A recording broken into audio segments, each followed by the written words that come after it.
Hello guys, welcome back to my new blog Pooja and parlour blog. Good morning, कैसे हो आप सब। तो उम्मीद करती हूँ आप सब ठीक होगे। तो आ गई हूँ मैं पार्क में और शुरुआत करते हैं हम आज के दिन की और आज के ब्लॉग की। पहले लीजिए आप कुदरत का नज़ारा। तो डाल दिया है मैंने पक्षियों को दाना। ये देखिए कितनी शांति मिलती है इनको देख के। इधर भी देखिए और इधर भी देखिए।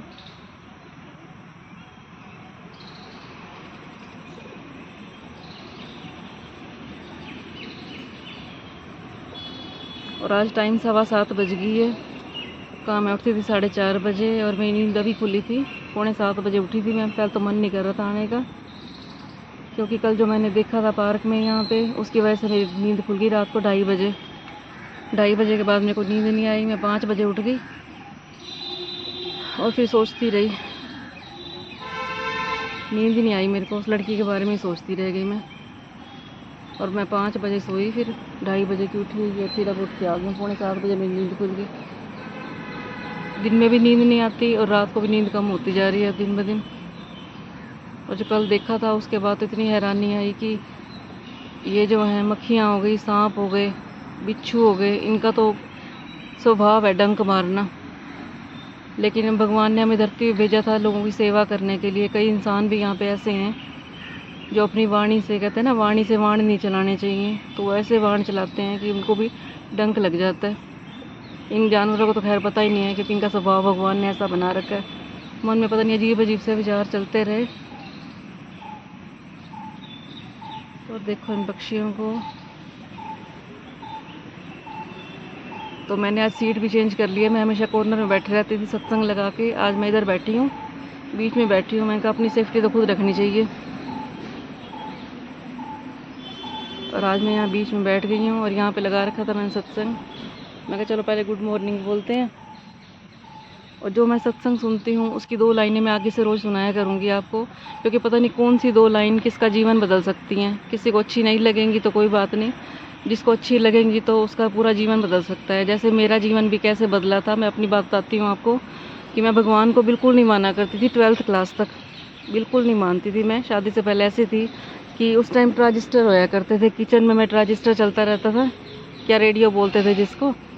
और हमारे रूम में चलता रहता था हमेशा डेक। उस टाइम डेक होया करते थे, स्पीकर वाले जो होते थे। सारा दिन फिल्मी गाने, शुरुआत भी होती थी दिन से मेरी फिल्मी गानों से ही होती थी। और मैं दिन की 3-3 4-4 फिल्में देखती थी जब मैं दिल्ली जाया करती थी अपनी सिस्टर के पास। मेरे को फिल्मों का इतना शौक़ था, गानों का इतना शौक़ था, फिल्मी गानों का। मैं सारा दिन सुनती रहती थी। लेकिन 12th के बाद मैं गई दिल्ली में एक बार अपनी सिस्टर के पास, और एक बार मैं गई राधा स्वामी के सत्संग में।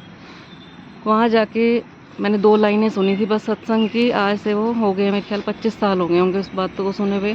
तो उन्होंने क्या बताया था कि तुम भक्ति के लिए भगवान को खोजते रहते हो, मंदिरों में, गुरुद्वारे में, तीर्थों पे जाते हो, लेकिन जो मैंने अपने बंदे बना रखे हैं, धरती पे भेज रखे हैं, उनमें भगवान के दर्शन करने लग जाओ तो तुम्हें भगवान मिल जाएगा।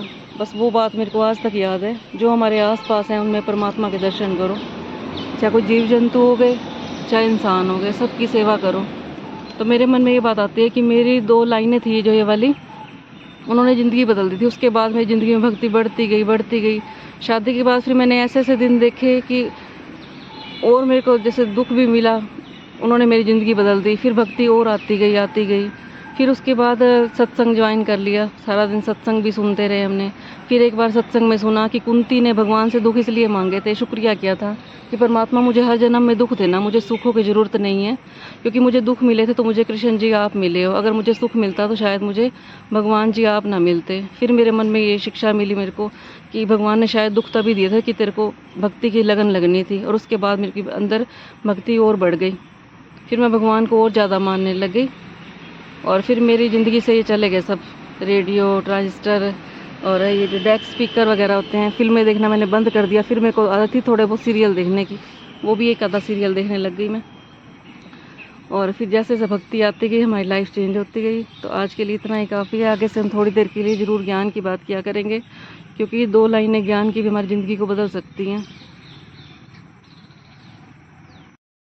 सो गाइस, आ गई हूँ मैं पार्क से और मैं पी रही हूँ पानी। और ये है मेरे फेवरेट ग्लास में, बहुत अच्छा लगता है मुझे ये ग्लास। अभी पलकू उठी नहीं है, वो सोई हुई है, बस उठाती हूँ उसको भी। सो गाइस, मैं बना रही हूँ चावल और प्लेन राइस बना रही हूँ मैं, और इनका अचानक ही प्रोग्राम बना है मेरा। मैं तैयारी कर रही थी, रोटी सब्जी की सोच रही थी क्या बनाऊँ, और इतने में आ गया नीचे से सांभर, जो हमारे ओनर है उन्होंने भेजा है। बहुत टेस्टी बना रखा है, इसकी शक्ल ही बता रही है। वैसे भी इनकी सब्जियाँ बहुत अच्छी होती हैं। तो साथ में बना लिया है मैंने, चावल बना लिए हैं। तो आइए आप भी खा लीजिए सांभर चावल। और खुशी तो वैसे ही दीवानी है इनके खाने की, तो मम्मी बहुत अच्छा खाना बनाते हैं ये। शुक्रिया करते हैं परमात्मा का, इतने अच्छे अच्छे लोग हमारी ज़िंदगी में आते हैं। ये मिले हैं हमें, बहुत अच्छे हैं ये भी सब। दिन रात शुक्रिया करते हैं परमात्मा का, जो भी आज तक लोग मिले हैं बहुत अच्छे मिले हैं हमें। और आ गई हूँ मैं खुशी के अकेडमी में, और ये रही सीढ़ियों पे जिससे लगा रखा है लोगों अपना। यहाँ से स्टार्टिंग है।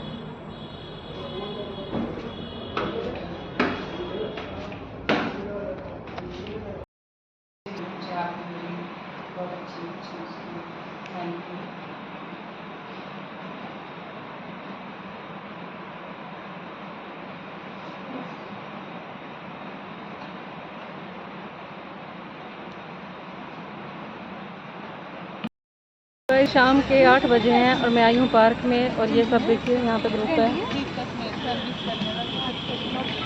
ये सब है हिमाचल के पहाड़ी एरिया का ना, और ये लैंग्वेज भी थोड़ी चेंज है। और मैं हूँ इनके यहाँ पे पानीपत से, बस अकेली चढ़ी। मेरे को इनकी बातें थोड़ी थोड़ी समझ में आती हैं। और आज मैं अभी जाऊँगी सैलून में, और फिर दिखाएंगे हम खुशी के अकेडमी में जाके आपको। हम जा रहे हैं वापस, और खुशी की अकेडमी है लिबर्टी के ऊपर, ये इसका रास्ता। और साथ में है ये कैप्टन सैम्स का। सो गाइस, आ गए हैं हम वापस घर पे, और खुशी लगी हुई है सुबह के लिए ड्राई फ्रूट भिगोने में। आज 1 हफ्ते बाद भिगो रही है, शायद ओट्स बनाएगी, लगता है ऐसी रहे, बाकी देखते हैं। और इसी के साथ मैं आज के व्लॉग का यहीं एंड करती हूँ। आपको मेरी वीडियो अच्छी लग रही हो तो इसे लाइक करें, कमेंट करें, और मेरे चैनल को सब्सक्राइब भी करें। Good night.